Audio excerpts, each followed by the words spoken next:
Hello students, मैं हूं मनोहर सूरी और स्वागत करता हूं आप सभी का आज के इस वीडियो में, जिसका शीर्षक है क्रोमोसोम का रासायनिक संगठन अर्थात केमिकल कंपोजिशन ऑफ क्रोमोसोम्स। पिछले कुछ वीडियो में जो मैंने कोशिका विभाजन के पहले क्रोमोसोम के बारे में आप लोगों को बताया था, आप सभी ने उसे देखा और देखने के पश्चात मुझे कुछ प्रश्न किए थे और उस प्रश्नों से पता चला कि आपके दिमाग में अभी कौन कौन से सवाल उठ रहे हैं। मैंने कोशिश किया है कि उन सवालों के जवाब भी मैं इस वीडियो के माध्यम से आपको दे पाऊं। आप सभी को पता है कि हमारे शरीर में 23 जोड़े क्रोमोसोम होते हैं और प्रत्येक क्रोमोसोम एक डीएनए के द्वारा बना होता है। अगर हम लोग रासायनिक संरचना या संगठन के बारे में बात करें तो हम पाएंगे कि प्रत्येक क्रोमोसोम न्यूक्लियोप्रोटीन के द्वारा बना होता है, अर्थात क्रोमोसोम न्यूक्लिक अम्ल तथा प्रोटीन के द्वारा मिलकर बना होता है। अब ये न्यूक्लिक अम्ल दो प्रकार के होते हैं, डीएनए जो मुख्य रूप से क्रोमोसोम में पाया जाता है और आरएनए तथा प्रोटीन भी दो प्रकार का होता है, एक हिस्टोन और एक नॉन हिस्टोन प्रोटीन। ये प्रोटीन जो है क्रोमोसोम को एक संरचना प्रदान करते हैं, डीएनए को कुंडलित करके क्रोमोसोम की आकृति देने का कार्य करते हैं। इस रासायनिक संगठन की चर्चा के बाद में मैंने ये बताने की कोशिश की है कि लंबे डीएनए का अगर लंबाई ज्ञात किया जाए एक ही कोशिका का तो लगभग 2 मीटर के बराबर होता है और इतने लंबे क्रोमोसोम को एक छोटे से कोशिका के केंद्रक के अंदर बंद कर देना व्यवस्थित तरीके से, वो बहुत बड़ी बात है। तो उस क्रिया को कैसे किया गया है, अर्थात न्यूक्लियोसोम के द्वारा डीएनए को क्रोमोसोम के अंदर कैसे पैकेज किया गया है, मैंने इसके बारे में भी इसी रासायनिक संगठन में ही चर्चा की है। ये वीडियो देखने के बाद मुझे लगता है कि आपके पिछले बहुत सारे सवालों का जवाब आपको मिल जाएगा और अगर वीडियो देखने के पश्चात भी आपके मन में और सवाल रह जाते हैं तो आप मुझे YouTube पे या WhatsApp में अपने सवाल कर सकते हैं। मैं कोशिश करूंगा आपके उन सारे सवालों के जवाब देने का।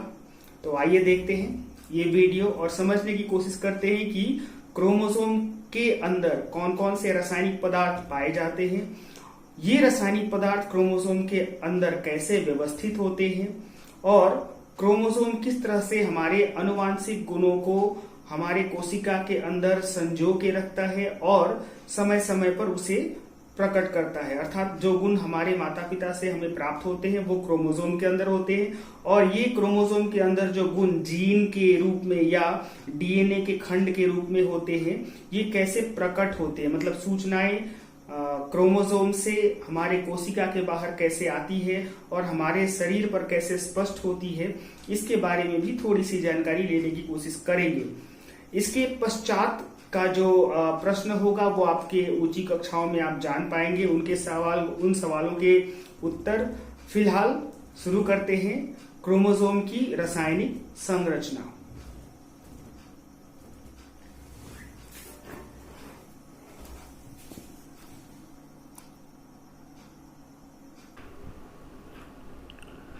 तो आते हैं क्लास 10 के इस टॉपिक पे, क्रोमोसोम का रासायनिक संगठन, the chemical composition of chromosome पे। ये जो क्रोमोसोम है इसे फिजिकल बेसिस ऑफ हेरिडिटी भी कहा जाता है क्योंकि यह आनुवांशिक लक्षणों को पीढ़ी दर पीढ़ी पहुंचाता है। क्रोमोसोम का निर्माण न्यूक्लियोप्रोटीन अर्थात न्यूक्लिक अम्ल एवं प्रोटीन के द्वारा होता है। हमारा क्रोमोसोम या जिसे हम हिंदी में गुणसूत्र भी कहते हैं, न्यूक्लिक अम्ल और प्रोटीन के द्वारा बना होता है। इसलिए हम कहते हैं कि क्रोमोसोम का निर्माण न्यूक्लियोप्रोटीन के द्वारा होता है। ये न्यूक्लिक अम्ल जो है दो प्रकार के होते हैं, पहला डीएनए तथा दूसरा आरएनए। आपको याद रखना होगा हमारे क्रोमोसोम में मुख्य जो डीएनए है यही हमारे आनुवांशिक गुणों को धारण करता है और पीढ़ी दर पीढ़ी इनका स्थानांतरण भी करता है। डीएनए का पूरा नाम डीऑक्सी न्यूक्लिक एसिड है तथा आरएनए का पूरा नाम राइबोन्यूक्लिक एसिड है। इसमें डीएनए का प्रतिशत जो है वो आरएनए से बहुत ज़्यादा होता है। अगर 45% डीएनए है तो ओनली 5% आरएनए होता है।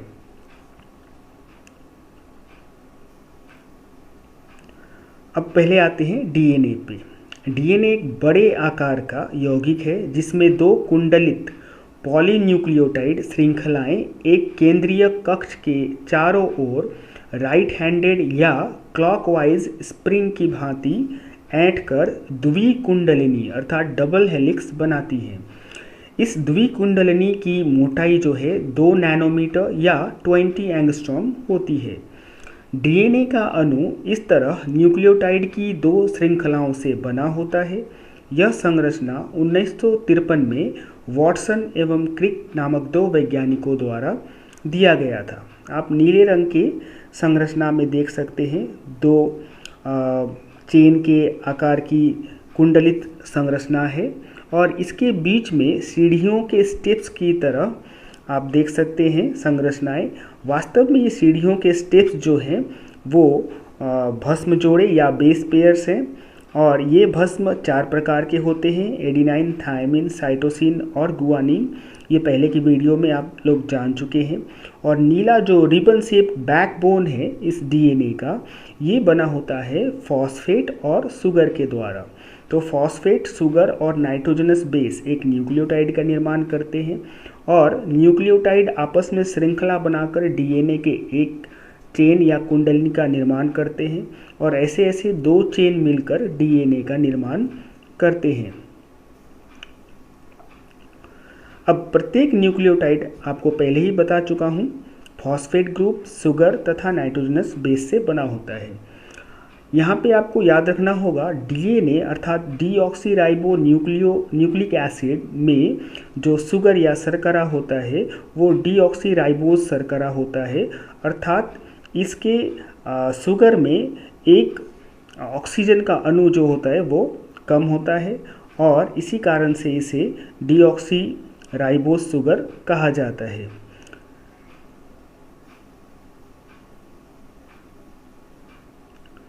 न्यूक्लियोटाइड में शर्करा या शुगर के साथ जुड़े नाइट्रोजनी जो बेस होते हैं उन्हें 2 प्रकारों में बांटा गया है, एक प्यूरिन तथा दूसरा पिरिमिडिन। प्यूरिन 2 प्रकार के होते हैं, एडिनिन और गुआनिन एजी, तथा पिरिमिडिन भी 2 प्रकार के होते हैं, साइटोसिन एवं थायमिन। आपको ये भी याद रखना होगा कि डीएनए पर एक चेन के एडिनाइन दूसरे चेन के थायमिन से ही जुड़ता है और एक चेन का गुआनिन दूसरे चेन के साइटोसिन से ही जुड़ता है हाइड्रोजन बॉन्डिंग के द्वारा। गुआनिन और साइटोसिन के बीच में 3 हाइड्रोजन बॉन्ड्स पाए जाते हैं और एडिनाइन और थायमिन के बीच में सिर्फ 2 हाइड्रोजन बॉन्ड्स पाए जाते हैं। ये है डीएनए की संरचना। आप दोनों तरफ देख सकते हैं शुगर और फॉस्फेट से बना हुआ येलो कलर में बैकबोन है और इसी शुगर से बीच में दोनों तरफ जुड़ा हुआ, दोनों चेन में एक एक तरफ जुड़ा हुआ बेस पेयर्स है। और बेस पेयर की ये जो श्रृंखला बन रही है, आप अगर एक तरफ की श्रृंखला को देखिएगा तो AGTC, ये AGTC एक श्रृंखला बना रही है। इसी तरह के सैकड़ों या हजारों बेस पेयर्स एक श्रृंखला का निर्माण करते हैं डीएनए के अंदर और इसी श्रृंखला के द्वारा ही जीन का निर्माण होता है। अब आप सोच रहे होंगे अगर ये जीन है तो इसमें सूचनाएं कहाँ पे हैं, तो आपको ये समझना होगा कि यहाँ पे ये AGTC हमारे पुस्तकों में लिखे गए शब्दों के समान है। AGTC ये आपस में एक लंबी श्रृंखला बनाकर, समझ लीजिए एक वाक्य बनाते हैं और उस वाक्य का अपना एक अर्थ होता है, एक इकाई वाला अर्थ, जो एक प्रोटीन या दूसरे आरएनए का निर्माण करने में सहायक होता है और यही सूचना प्रोटीन या आरएनए में स्थानांतरित की जाती है जो कोशिका में और हमारे शरीर में प्रकट होती है। अर्थात ये नाइट्रोजनस बेस की जो श्रृंखला है यही वास्तव में जीन का कार्य करती है, जिसे कोशिका अपने एंजाइम्स के द्वारा पढ़ पाती है और उसके पश्चात प्रोटीन का निर्माण करती है। और ये प्रोटीन हमारे शरीर की संरचना एवं उसके अंदर होने वाली विभिन्न गतिविधियों का नियंत्रण करते हैं।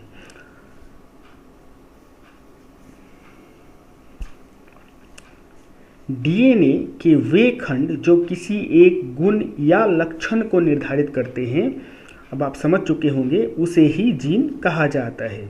अर्थात जीन डीएनए के ही खंड हैं जो शुरुआत में हमें अपने माता पिता से प्राप्त होते हैं।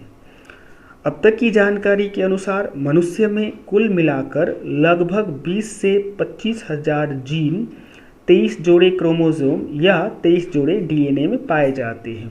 हम लोग यहाँ पे एक डीएनए अर्थात एक क्रोमोसोम के समान मान रहे हैं। एक डीएनए से ही एक क्रोमोसोम का निर्माण होता है।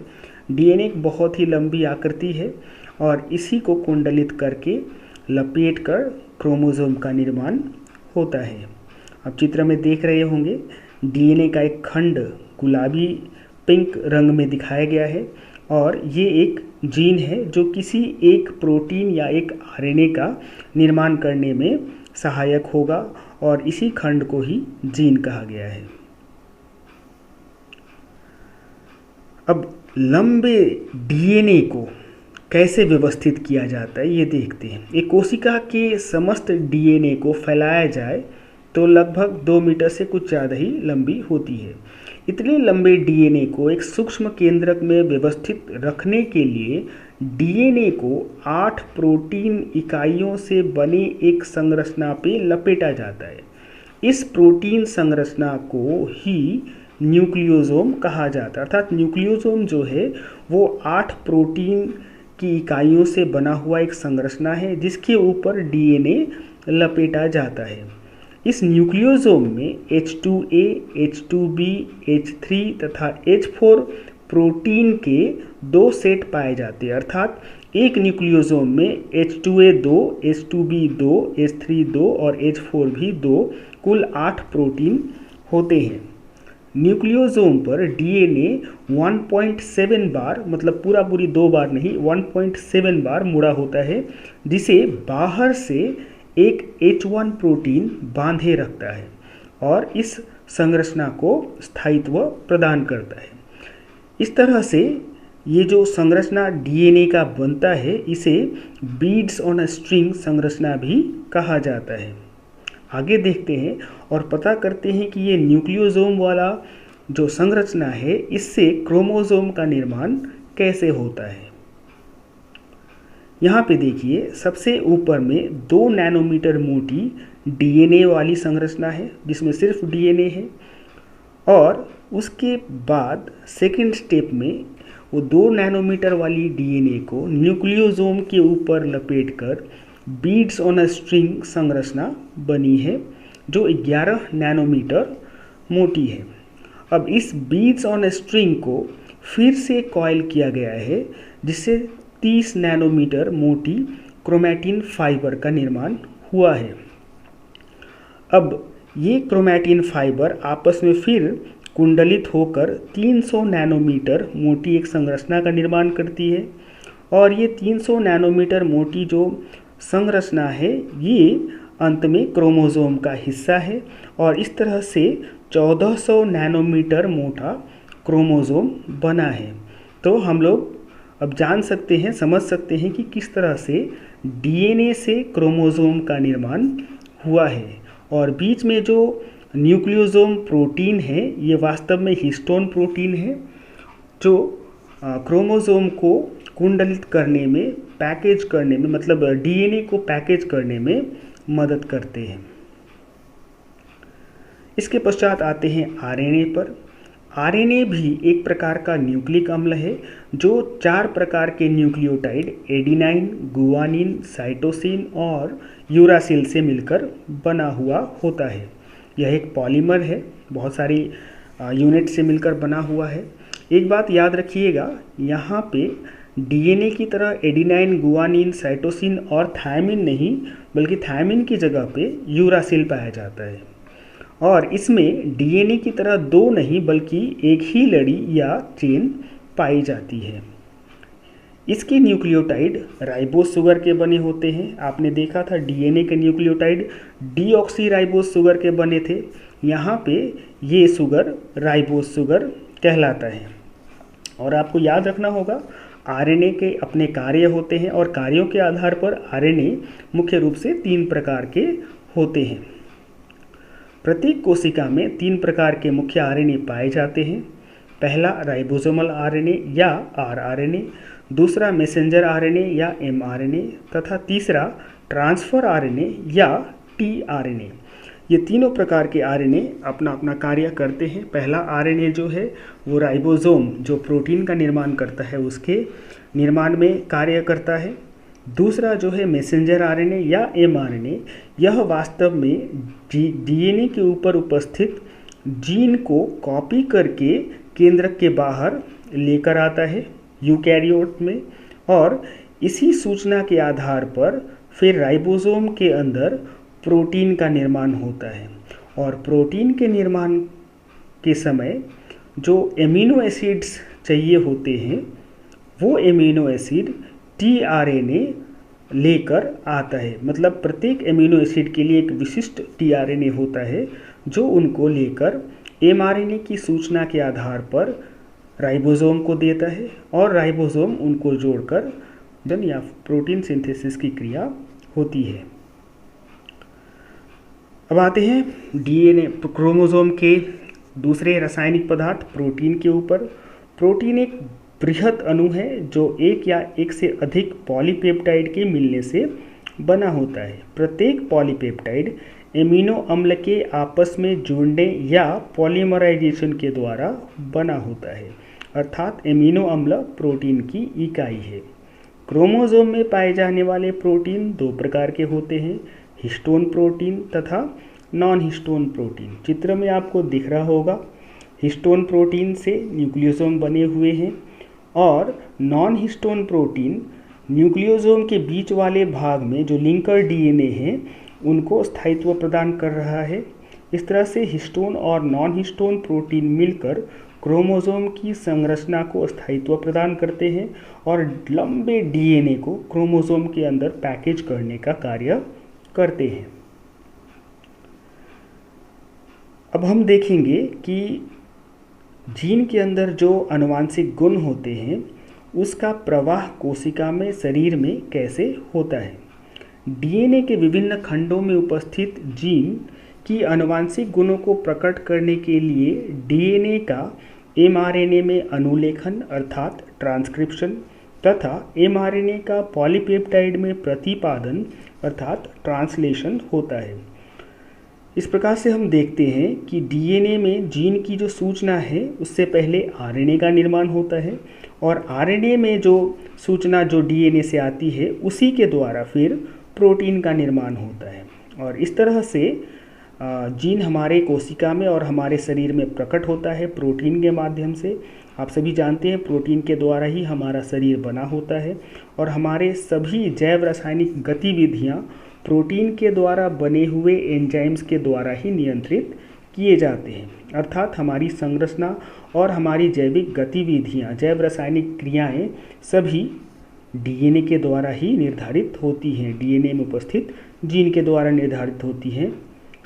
आनुवांशिक सूचना के इस प्रवाह को ही जीव विज्ञान में अर्थात मॉलिक्यूलर सेल बायोलॉजी में सेंट्रल डॉग्मा ऑफ बायोलॉजी भी कहा जाता है। क्या है ये सेंट्रल डॉग्मा ऑफ बायोलॉजी? ये कहता है कि आनुवांशिक गुण जो डीएनए में होते हैं वहाँ से वो प्रवाहित होते हैं आरएनए में और आरएनए से अंत में उनका प्रवाह प्रोटीन में होता है। तो आनुवांशिक सूचना के इस प्रवाह को ही मॉलिक्यूलर सेल बायोलॉजी में जीव विज्ञान का केंद्रीय सिद्धांत या central dogma of biology molecular biology कहा जाता है। तो इस प्रकार से हम जान पाते हैं कि क्रोमोसोम या गुणसूत्र एक अत्यंत ही संगठित रचना है जो डीएनए, आरएनए एवं प्रोटीन के द्वारा बना होता है। एक क्रोमोसोम के डीएनए पर सैकड़ों या हजारों जीन तथा करोड़ों भस्म जोड़े या बेस पेयर्स हो सकते हैं। इतने लंबे डीएनए को एक क्रोमोसोम की लंबाई में व्यवस्थित करने के लिए पहले न्यूक्लियोसोम पर तथा उसके पश्चात अनेक स्तरों पर कुंडलित किया जाता है, जिसे क्रोमोसोम पैकेजिंग भी कहा जाता है। और इसी क्रोमोसोम पैकेजिंग के कारण मेटाफेज में हम लोग जो क्रोमोसोम देख पाते हैं, अर्थात कोशिका विभाजन के समय जिस क्रोमोसोम को हम लोग देख पाते हैं, इसी पैकेजिंग के द्वारा ही देख पाते हैं। अन्यथा रेस्टिंग कंडीशन में या इंटरफेज में क्रोमोसोम क्रोमैटिन के रूप में केंद्रक के अंदर बिखरे हुए दिखाई पड़ते हैं और उन्हें अलग कर पाना बहुत ही कठिन होता है। इस प्रकार हम आज जाने कि क्रोमोसोम कौन कौन से रासायनिक पदार्थों से बना होता है और ये जो रासायनिक पदार्थ हैं क्रोमोसोम के अंदर कैसे व्यवस्थित होते हैं। तो आशा करता हूँ आप सभी को ये वीडियो समझ में आया होगा। जाते जाते एक छोटा सा टिप पढ़ाई के लिए आपको दिए जाता हूँ। अगर पढ़ाई करते समय आपका मन इधर उधर भटके, पढ़ाई में मन ना लगे, तो एक बहुत ही सिंपल सा तरीका है, आप अपनी उंगलियों को या अपने पेन को जिस लाइन को पढ़ रहे हैं उसके नीचे रखते हुए, सरकाते हुए पढ़ा कीजिए। इस तरह से आपका टोटल कंसंट्रेशन आपके पढ़ाई के ऊपर आ जाएगा। अगर आपका मन न लग रहा हो तो इसे ट्राई करके देखिए। मुझे लगता है आपका ध्यान पढ़ाई में वापस चला आएगा। तो फिर मिलते हैं अगले वीडियो में। तब तक टेक केयर, बाय बाय।